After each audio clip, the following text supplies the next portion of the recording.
La maison du général de Gaulle à Colombey-les-Deux-Églises est en vente, Perico, et c'est bien triste. Je vous jure, ma chère Maud, que si j'avais de quoi, j'achèterais cette magnifique demeure que je connais bien, où je suis allé souvent, qui est un haut lieu de l'histoire de France.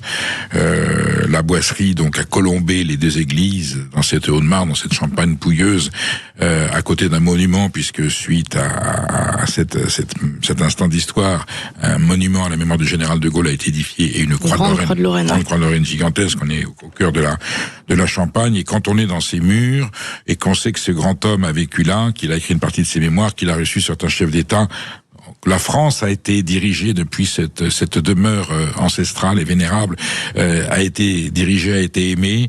Bien sûr qu'on souhaite qu'il y ait une issue, alors que la famille ne puisse pas la garder. Il y a peut-être des frais, les 4 petits-enfants, il y a en plus des dissensions politiques entre les 4 petits-fils du général de Gaulle, voilà, qui sont 4 personnes tout à fait respectables et qui ne se sont pas mis d'accord pour garder ce monument. On peut comprendre les raisons, j'allais dire, techniques et familiales.